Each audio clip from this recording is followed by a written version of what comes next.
فقط ماتا میتۃ الجاہلیہ، یعنی جو زمانے کے امام کی معرفت کے بغیر مر گیا وہ جاہلیت کی موت مرا۔ اب یہ جاہلیت جہالت نہیں، جاہلیت سے مراد وہ دور جاہلیت ہے کہ جس میں نہ خدا کو مانا گیا، نہ نبی کو مانا گیا، نہ کتاب کو مانا گیا، نہ وحی کو مانا گیا۔ اس کا مطلب یہ ہوا جس نے امام کو نہیں مانا اس نے کسی کو نہیں مانا۔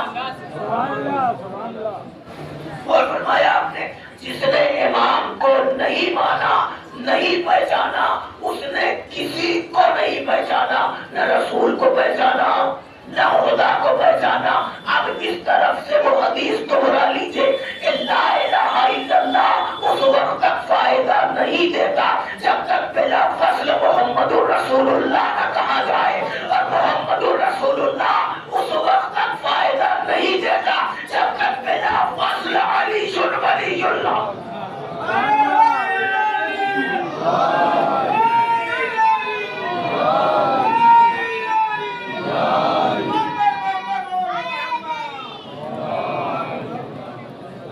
بس عزیزان گرامی کانسیپٹ کلیئر ہے، بات کو تمام کر دوں اور جا بجا میری اپنی لفظیں نہیں ہیں، قرآن میں 2 آیتیں سرکار فرمان علی صاحب کا اگر آپ ترجمے والا قرآن دیکھیں۔ بس آخری بات ہے باب فضائل میں، زیادہ وقت بھی نہیں ہے اور ارادہ بھی نہیں، توجہ۔ فرمان علی صاحب نے سورہ مبارکہ نحل اور سورہ مبارکہ انبیاء ان دونوں میں ایک لفظ کی تبدیلی کے ساتھ یہ آیتیں موجود ہیں، اور ان دونوں سوروں میں سے کسی ایک کے حاشیے پر ایک واقعہ لکھا ہے، اور میں سمجھتا ہوں کہ اس وقت اگر وہ واقعہ پڑھ دیا 2 منٹ بھی نہیں لگے گے، اگر مجلس جو ہے وہ مکمل ہو جائے گی۔ اور سے سنیے گا، صلوات پڑھ لیجیے بلند بھائی۔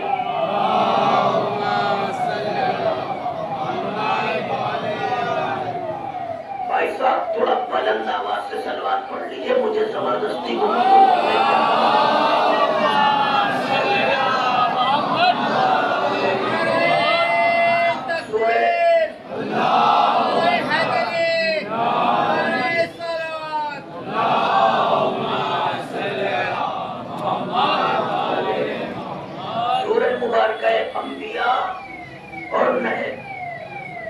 اللہ کے نبی تشریف فرمائے اور آپ بیان فرما رہے ہیں، لوگ چاہنے والے بیٹھے، تو آپ نے ارشاد فرمایا کہ تم میں سے نمازی ہیں، روزے دار ہیں، پرہیزگار ہیں۔ ایک لفظ خالی حضور ختم مرتبہ کا پورے کانسیپٹ کو کلیئر کر رہا ہے، توجہ کیجئے گا۔ تم میں سے کسے گفتگو ہو رہی ہے؟ وہ شب رسالت کے پروانے جو حضور پر زبانی جان خوب فدا کرتے تھے۔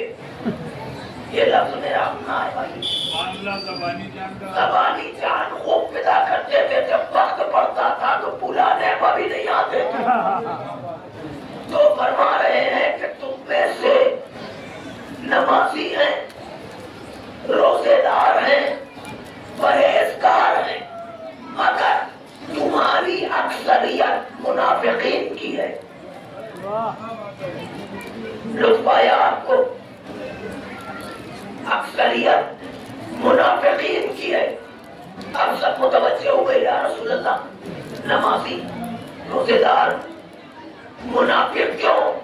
کہا کہ تم میں سے اکثر وہ ہیں جنہوں نے اپنے زمانے کے امام کو نہیں پہچانا۔ اور فرمایا آپ نے، اب ایک بات میں کہہ سکتا ہوں، آپ لوگ ممبر پر سنتے ہیں تو میں کہنے کا حق رکھتا ہوں۔ اللہ کے نبی نے فرمایا نمازی ہیں، روزے دار ہیں، پرہیزگار ہیں، مگر منافق ہیں۔ اس کا مطلب یہ تو طے ہو گیا نا، نماز پڑھتے ہیں مگر منافق ہیں، روزہ رکھتے ہیں مگر منافق ہیں۔ تو پہلے یہ طے کرو کہ منافق جنت میں جائے گا کہ دوزخ میں۔ سوچنا، میرے جانے کے بعد سوچ لینا، تو فیصلہ تمہیں کرنا ہے۔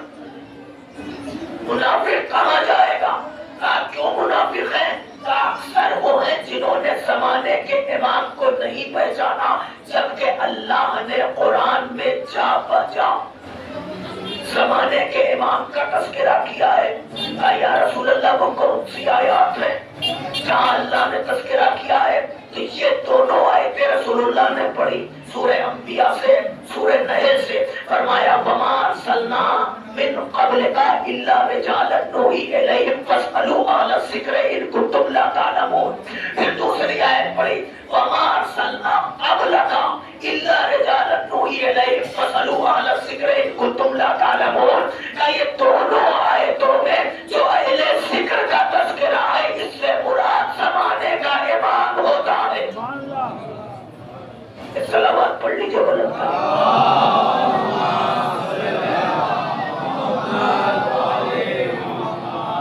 اور فرمایا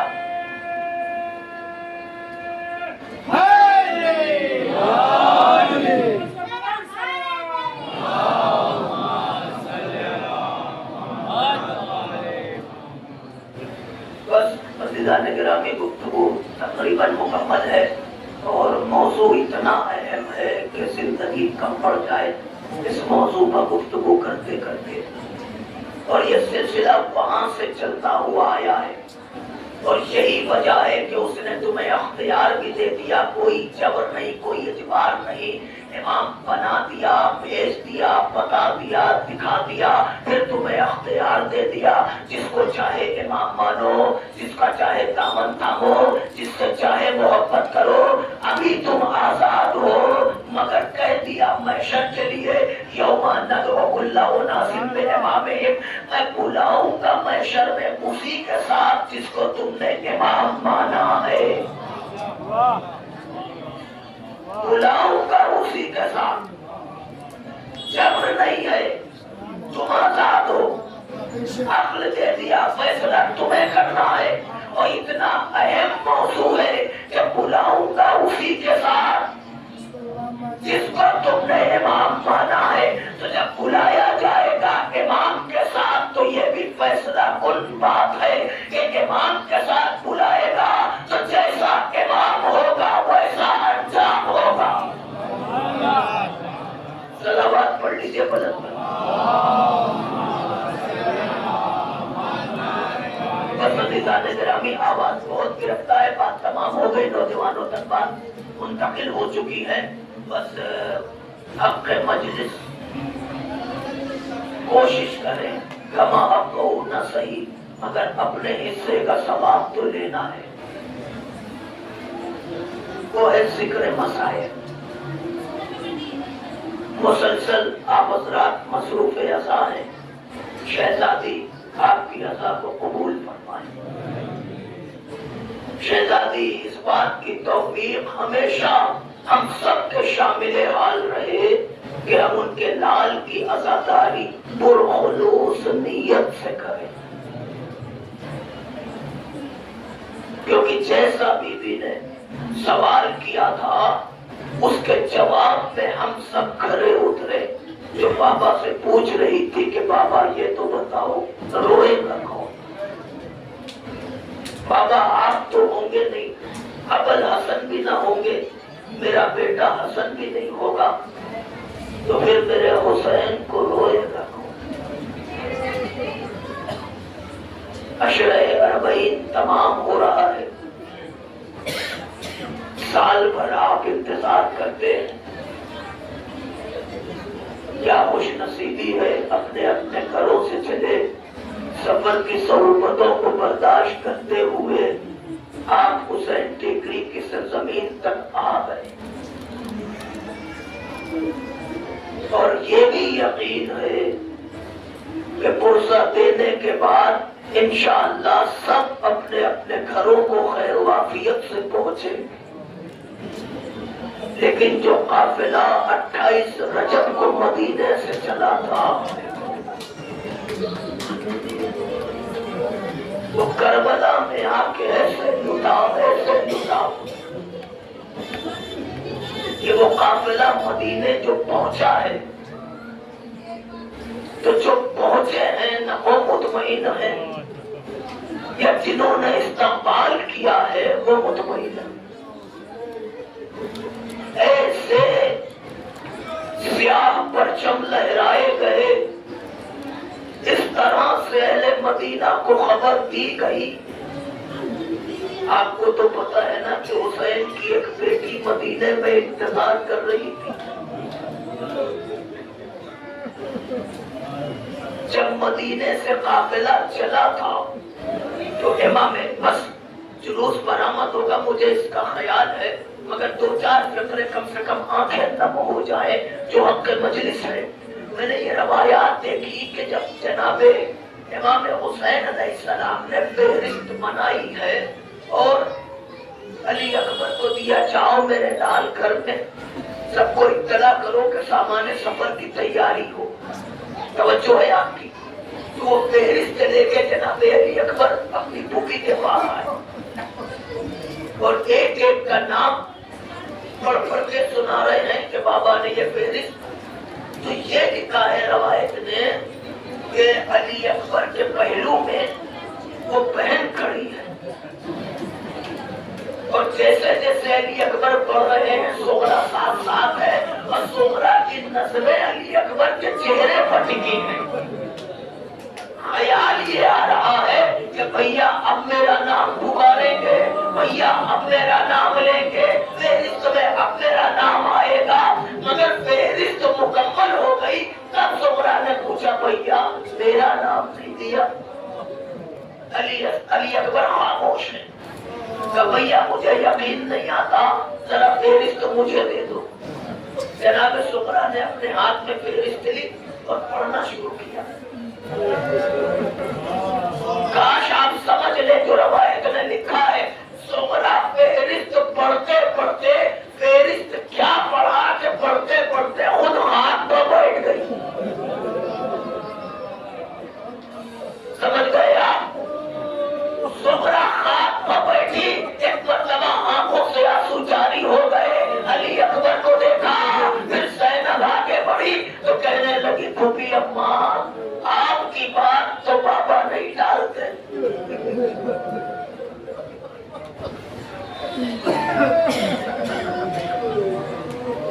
اب آپ کو یاد آیا کہ قافلہ جب چلا گیا اور کربلا میں حسین جب اس منزل پائے، مقتل میں آئے حسین، کیا دیکھا کہ جوان لال ہے، ایڑیاں رگڑ رہا ہے۔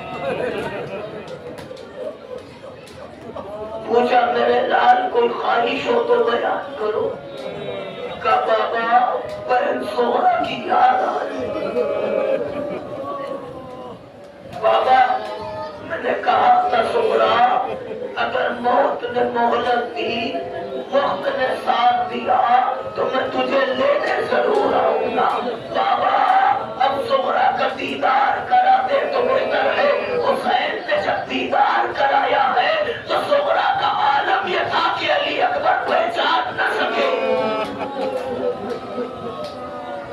یہ فکرے مجھے یاد ہی اس لیے آئے ہیں کہ جب میں نے آ کے قدم رکھا تو میں نے دیکھا کہ شہزادی کی بارگاہ ہے نا، کون سی بیوی ہے جو 18 برس کے سن میں ایسی ضعیفہ ہوئی کہ جس کے ہاتھ میں عصا ہے، بال سفید ہے۔ تب خیال آیا تو نوجوانوں رونے کے لیے اتنا کافی ہے، یہ کون سا گھرانہ ہے کہ جہاں 18 برس میں نبی کی بیٹی ضعیفہ ہو گئی اور 7 برس میں حسین کی بیٹی مدینے میں ضعیفہ ہو گئی۔ اللہ جانے عاشور کو کیا قیامت آئی کہ 11ویں محرم کی صبح حسین کی وہ بیٹی جو ابھی 4 سال کی مکمل نہیں ہے وہ ضعیفہ ہو گئی۔ مجھے فکرے پڑے ہیں وہ سنانا چاہتا ہوں، توجہ۔ علی اکبر نے دیکھا کہ بابا کچھ نظر نہیں آتا، میرے لال ذرا غور سے تو دیکھو کہ بابا ایسا لگتا ہے کوئی ضعیفہ ہے جس کے بال سفید ہے، ہاتھ میں عصا ہے۔ کہ میرے لال ذرا غور سے دیکھو، یہی تمہاری بہن فاطمہ سغرا ہے جو تمہاری فرقت میں عصا لینے پر مجبور ہے۔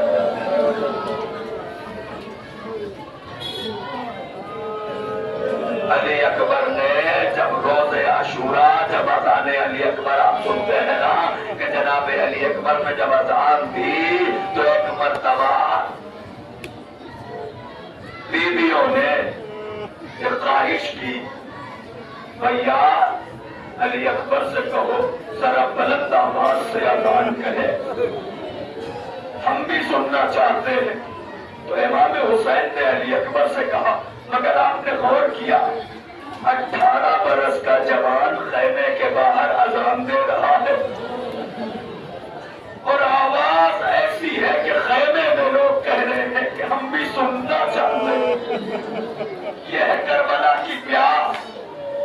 علی اکبر سے جیسے ہی کہا تو علی اکبر کہنے لگے، بابا میں بھی یہی چاہتا ہوں کہ اتنی بلند آواز سے اذان دوں کہ خیمے میں آپ کی بہنیں سنیں، مدینے میں میری بہن سنا۔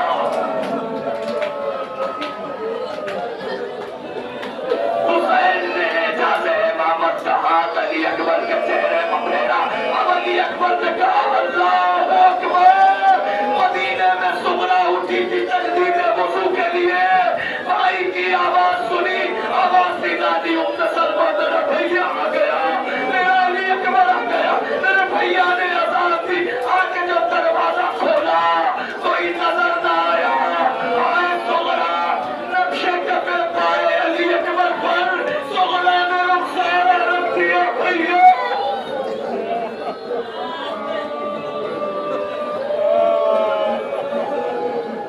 اجرکم اللہ، اللہ ان آوازوں پر نزول رحمت کرے، تمام کر دوں۔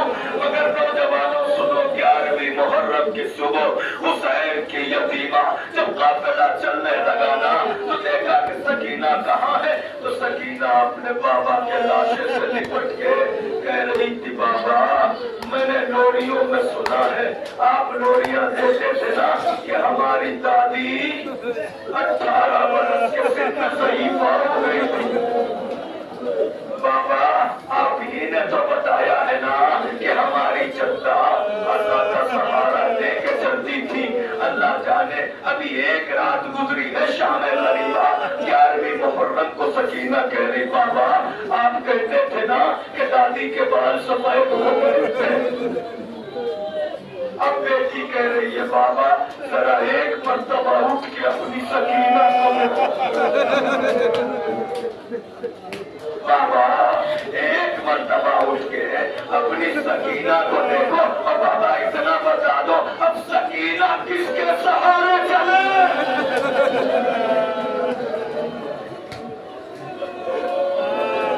اجرکم اللہ، اجرکم اللہ۔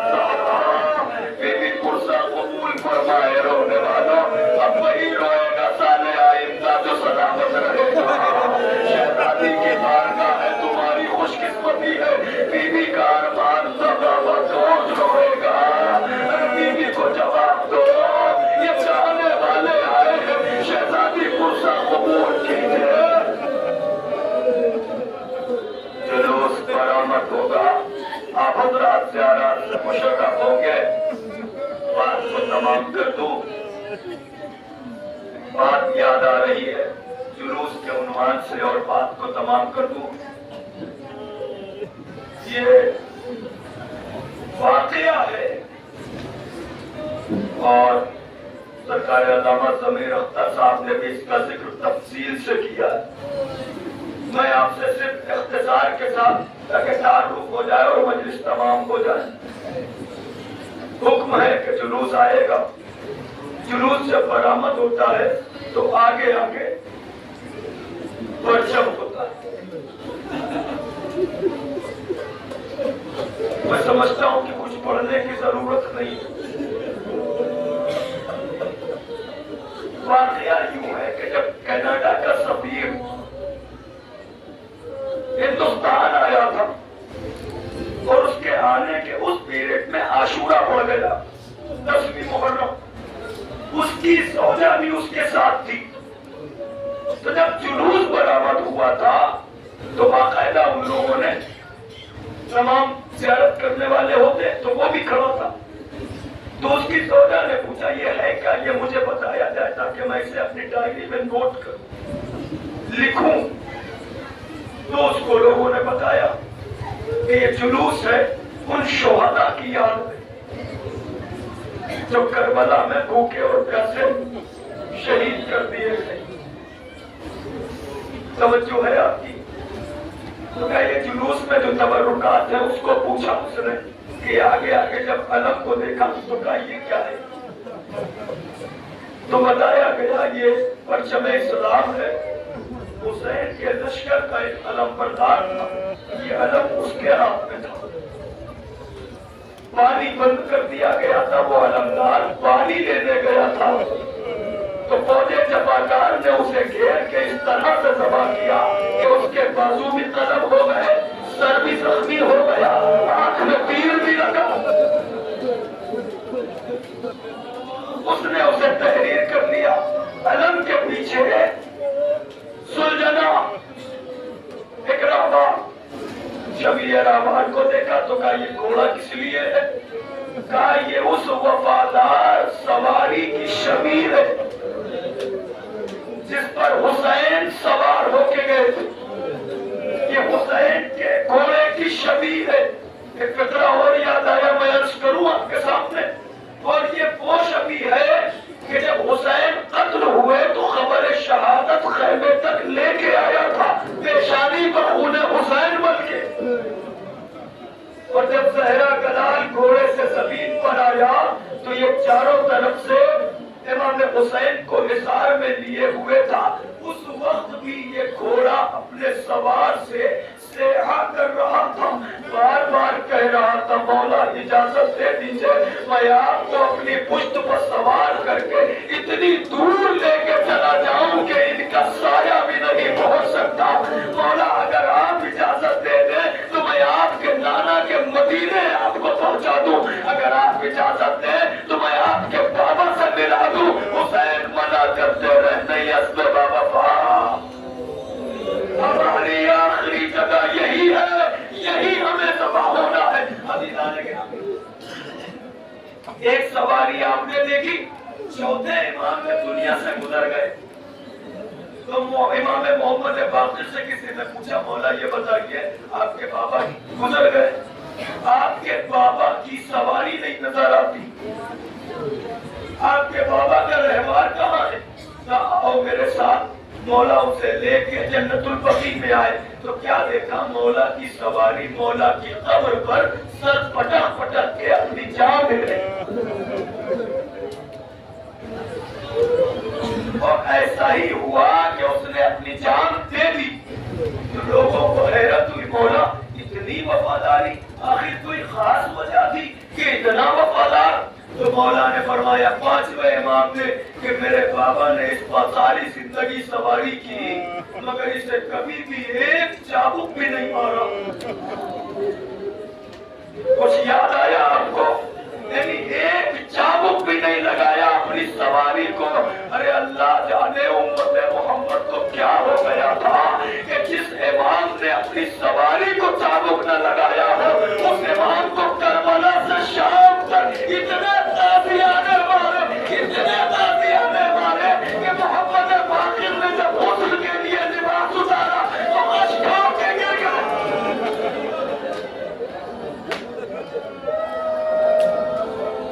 امام خشکا کے گرے. کوفے کے دربار میں گواہی ملی تھی کہ امام کی پشت پر اتنی بھی جگہ باقی نہ تھی جہاں زخم نہ رہے ہو. رہبار کا تعارف کرایا گیا, اس نے وہ بھی لکھ لیا. پھر اس کے پیچھے شبیہ تابوت. پوچھا کہ یہ کیا ہے؟ کہا یہ اس جنازے کی جو نہ اٹھ سکا اس کی شبیہ بنائی گئی, اس کی تعظیم و تکریم ہوتی ہے. توجہ ہے آپ کی؟ بہت وقت میں نے لے لیا, ابھی ارادے تو اور بھی تھی, کچھ باتیں ذہن میں تھی, بہرحال بات کو تمام کر دوں کہ یہ وہ جنازہ جو نہ اٹھ سکا. آپ کو یاد ہے غلام ترکی جب یزید کے محل میں اس نے ملازمت کی اور امام حسین کے سر کو لے کے آیا تھا, مولا سے نجف میں وعدہ کیا تھا نا کہ سید سجاد کو بابا کا سر نہیں ملا, تو ایک مرتبہ جب وہ لے کے آیا تھا راستے میں عیسائی قافلہ ملا. پھر جب یہ قافلہ آگے بڑھا تو اللہ نے حکم دیا کیا تھا کہ حسین کا جنازہ نہیں اٹھا، آج سر حسین کو شکل جنازہ جا رہا ہے۔ انبیاء تم بھی چلے جاؤ، جنات تم بھی چلے جاؤ، ملائکہ تم بھی چلے جاؤ۔ اور یہ کہتے ہوئے ادریس و الیاس نے کہا تھا اے غلام ترکی یہ سر مجھے دے دے، کہا نہیں نہیں میں نے علی سے وعدہ کیا ہے، اب یہ سر میں اپنے مولا کے ہاتھوں میں دوں گا۔ دہلی سے نجف پہ قدم رکھا، مولا کو سلام کرتے ہوئے علی کی قبر شگافتہ ہوئی تو ہاتھ برآمد ہوئے۔ تو یہ شفیع تابوت کیا ہے؟ نہ اس جنازے کی شفیع تو نہ اٹھ سکا۔ اس نے وہ بھی لکھ لیا، بات تمام ہو گئی، صاحبان اولاد میری نظروں کے سامنے ہے، میری ماں بہنیں بھی بیٹھی ہوئی ہیں، اب احساس آپ کا ہے اور مجلس تمام ہو گئی۔ اس شفیع تابوت کے پیچھے ایک ننھا سا گہوارہ تھا، ایک ننھا سا گہوارہ۔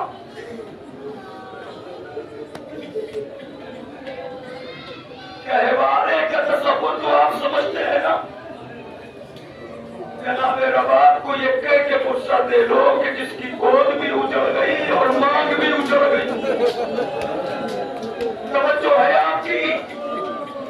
زندان شام میں سکینہ رہ گئی، تو ایک شعر سن لو تاکہ آمادہ ہو جاؤ۔ توجہ، رباب اکثر کہا کرتی تھی اے زندہ میں فضا سے، رباب اکثر کہا کرتی تھی اے زندہ میں فضا سے، جو بچ جاتا میرا بچہ تو اب چلنے لگا ہوگا۔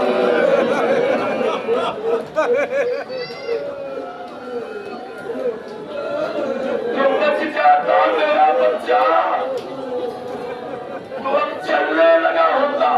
شہزادی سکینہ کے روزے پر جو ادھر پرچم لگا ہے، اس پرچم کے نیچے یہ شعر لکھا ہے، پہلی زیارت میں پڑھا تھا، اس کے بعد سے دوبارہ دیدار بھی نہیں ہوا، یاد آ گیا۔ علی اصغر کے لیے شعر سنا ہے تو جناب سکینہ کے لیے سن لو۔ بابا سے بچھڑی تھی، باپ کے سینے پہ سوتی تھی، باپ کا سینہ نہ ملا تو سکینہ کو نیند کیسے آئے؟ توجہ، اور پورا سفر طے کر کے یہ بچی زندان میں آ گئی، تو زندان میں اب سکینہ کا مشغلہ کیا ہے؟ توجہ، صاحبان اولاد متوجہ ہو کے سنیں، زندہ میں بس یہی تھا سکینہ کا مشغلہ، زندہ میں بس یہی تھا سکینہ کا مشغلہ، نام حسین خاک پہ لکھا مٹا دیا، نام حسین خاک پہ لکھا مٹا دیا۔ زحمت تمام ہو گئی، اور جب گہوارے پر نظر گئی تو اب وہ بھی یہ کہہ رہی ہے کہ یہ بتاؤ یہ تو لگتا ہے کسی بچے کا گہوارہ ہے۔ کہا بی بی تم نے صحیح کہا، یہ اس بچے کا گہوارہ ہے جو کربلا میں 6 مہینے کا تھا۔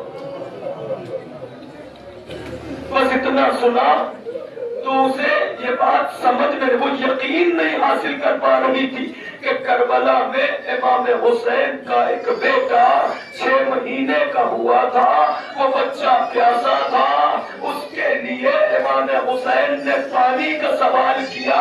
وہ بی بی سنتی رہی، سنتے سنتے کہتی ہے اے بھائی اب یہ نہ کہنا کہ وہ بچہ بیمار آ گیا، اب یہ نہ کہنا کہ وہ بچہ بیمار